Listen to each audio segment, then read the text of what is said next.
નમસ્કાર વિદ્યાર્થી મિત્રો, આજે આપણે ગુજરાતી વ્યાકરણ સમાસના પ્રકારો વિશે જોઈશું.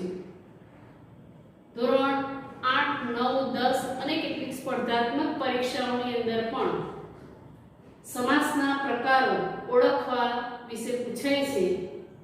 તો આજે આપણે સમાસના પ્રકારોને કેવી રીતે ઓળખવા એના વિશે સમજીશું. સમાસના પ્રકારોમાં પહેલો જે છે દ્વંદ્વ સમાસ. પહેલા તો દ્વંદ્વની વાત કરીએ તો દ નથી બોલાતું, દ્વંદ્વ બોલાય છે. એટલે એના ઉચ્ચારણની અંદર દ્વંદ્વ સમાસ અને લખવાનો હોય તો આ રીતે આપણે લખી શકાય. દ્વંદ્વ સમાસની અંદર તેમજ આપણે અન્ય વાત સમજી લઈએ કે સમાસમાં વિગ્રહ કરવાનો આવે.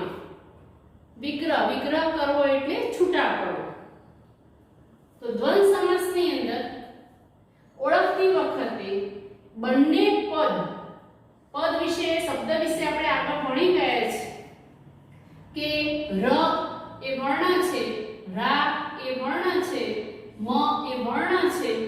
તો રામ એ શબ્દ કહેવાય, પદ કહેવાય. તો દ્વંદ્વ સમાસની અંદર બે પદ જે આપેલા હોય એ બંને પદને વિગ્રહ કરતા અને કે જેવા સંયોજકો મૂકવા પડે તો આ સમાસ બને અને એનો અર્થ પણ બદલાય નહીં. આપણે એક ઉદાહરણથી એને સમજીએ. રામ વનમાં ગયા, સીતા વનમાં ગયા.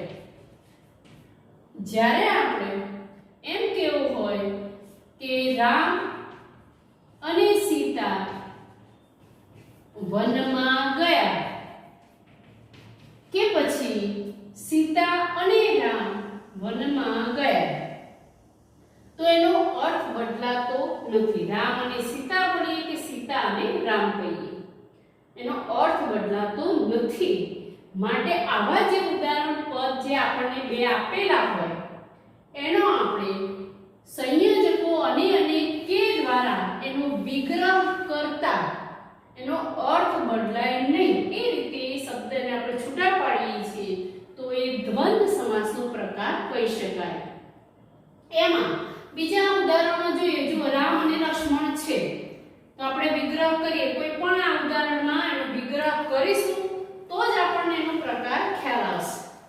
તો રામ અને લક્ષ્મણ, રામ અને લક્ષ્મણ.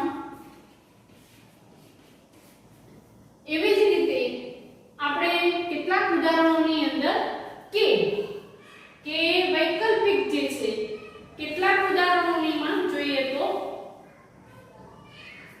2, 4, 2 કે 4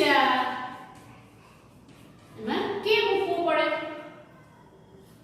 રાત દિવસ તો શું થશે વિગ્રહ? રાત અને દિવસ. આ ઉપરાંત બીજા કેટલાક ઉદાહરણો જે છે ભાઈ બહેન, ભાઈ અને બહેન. તો અહીંયા આવા જે ઉદાહરણો છે એમાં અને કે દ્વારા આપણે વિગ્રહ કરીએ તો એને આપણે દ્વંદ્વ સમાસ કહીશું. આગળનો સમાસ જોઈએ તત્પુરુષ સમાસ.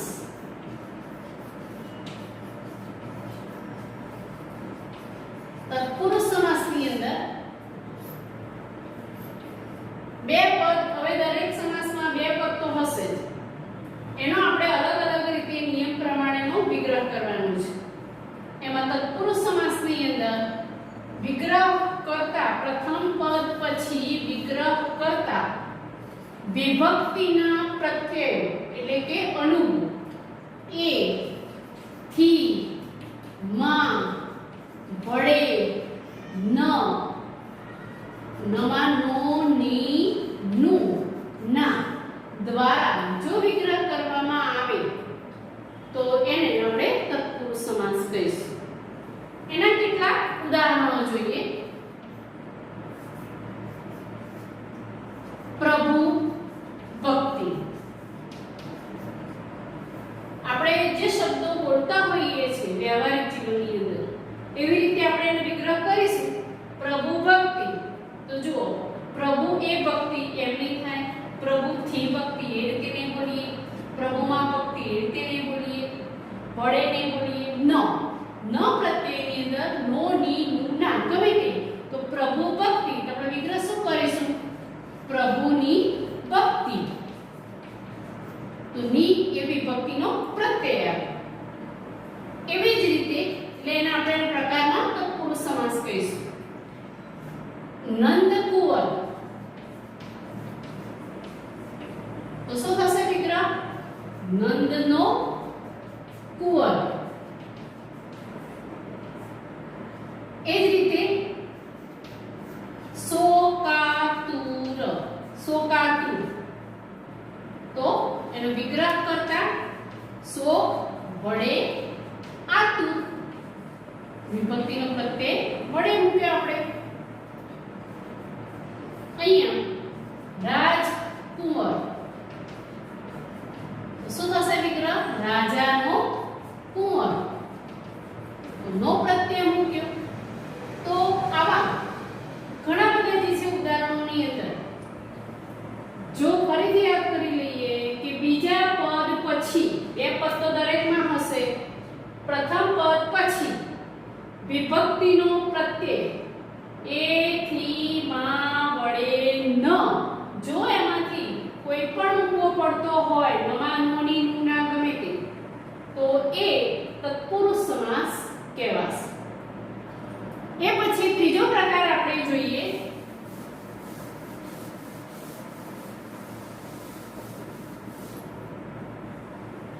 મધ્યમ પદ લોપી સમાસ.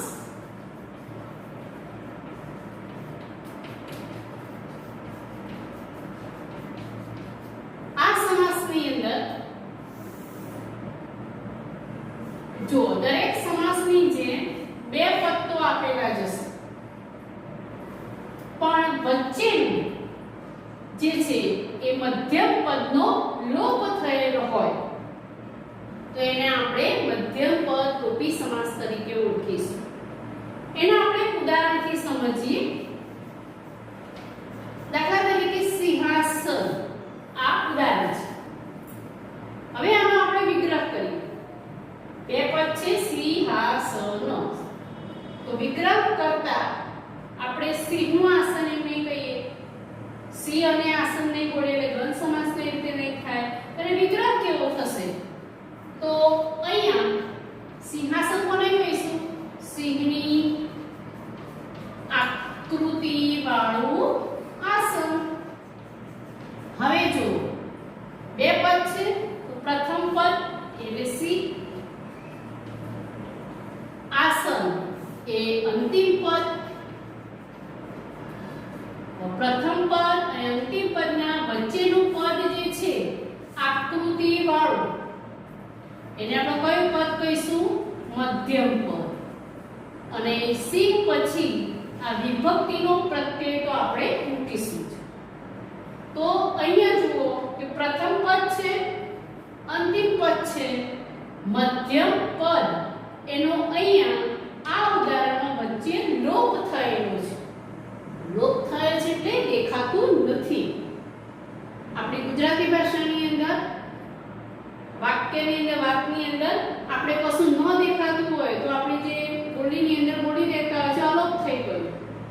અલોપ થવું એટલે દેખાવું, લોપ થવું એટલે ન દેખાવું. તો આવા જે ઉદાહરણ છે એમાં મધ્યમ પદ જે છે દેખાતું નથી. વિગ્રહ કરતા આપણે એને ઉમેરીએ છીએ. તો આવા જે ઉદાહરણો હશે એના આપણે મધ્યમ પદ લોપી સમાસના ઉદાહરણ તરીકે ઓળખીશું. બીજા કેટલાક ઉદાહરણો જોઈએ. ઘોડાગાડી. એનો વિગ્રહ કેવો થશે?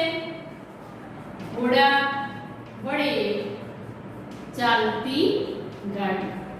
તો જો બે પદ છે તો પ્રથમ પદ, અંતિમ પદ, વિભક્તિનો પ્રત્યય અને ચાલતી જે છે એ શું થશે? મધ્યમ પદ. બીજું એક ઉદાહરણ જોઈએ. કાચ ઘર. કાચ ઘર તેનો આપણે વિગ્રહ કરીશું. કાચ વડે બનાવેલું ઘર. તો અહીંયા કાચ એ પ્રથમ પદ, અંતિમ પદ, બનાવેલું આપણે વિગ્રહ કરતા ઉમેરવું પડે છે. ઉદાહરણમાં એનો લોપ થયેલો છે મધ્યમ પદનો. એ પછી બીજું એક ઉદાહરણ જોઈએ અહીંયા. તો આવક વેરો. એનો વિગ્રહ શું થશે? આવકમાંથી ભરવામાં આવતો વેરો. તો અહીંયા ભરવામાં આવતો મધ્યમ પદ આપણે ઉમેરવું પડે છે. તો આવા જે ઉદાહરણ છે એનો વિગ્રહ કરતા મધ્યમ પદ આપણે ઉમેરવું પડે. અને અહીંયા મુખ્ય ઉદાહરણમાં જે છે મધ્યમ પદનો લોપ થયેલો હોય તેને આપણે મધ્યમ પદ લોપી સમાસ કહીશું. ચોથો પ્રકાર જોઈએ ઉપપદ સમાસ.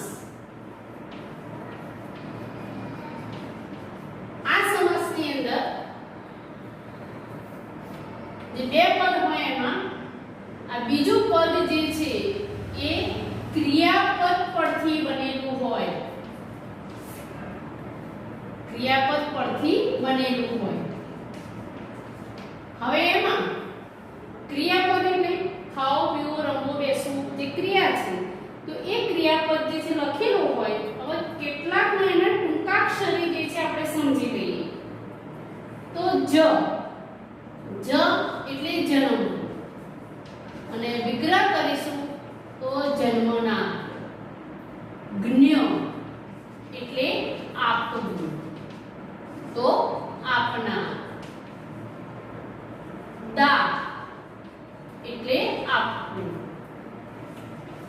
આપના. સ્થ એટલે રહેવું એટલે રહેના. કર એટલે કરવું કરના. કા એટલે કરવું કરના. આવા ઘણા બધા જે છે એવા ટૂંકાક્ષરી બીજું પદ જે હોય છે આપણે એનો વિગ્રહ કરીએ તો વિગ્રહ કરતા બીજા પદમાં વિગ્રહ કરતા બીજું પદ જે છે એમાં પાછળ ના કે ના આવે થાય તો એના આપણે ઉપસમાસ કહીશું. આપણે કેટલાક ઉદાહરણો જોઈએ. તો પૂર્વજ.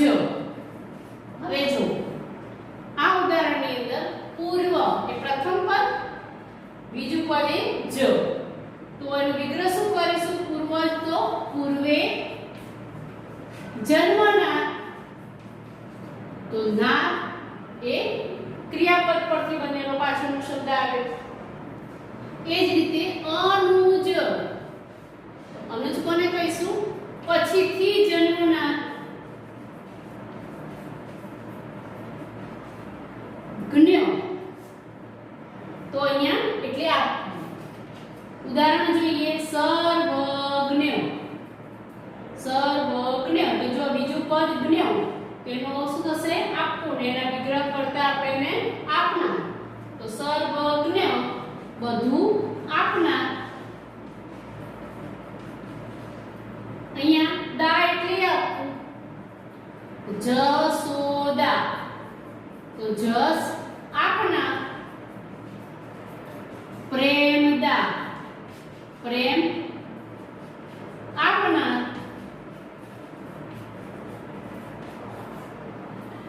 એવી જ રીતે ગૃહસ્થ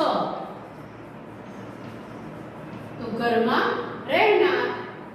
અહીંયા ચિત્રકાર ચિત્રનો કરનાર. આવા ઘણા બધા ઉદાહરણો જે છે એમાં ઉપસમાસની અંદર યાદ રાખવાનું કે બીજું પદ જે છે એનો વિગ્રહ કરતા નામ એટલે કે ક્રિયાપદ પરથી બનેલું હોય તેને આપણે સમાસ ઓળખીશું.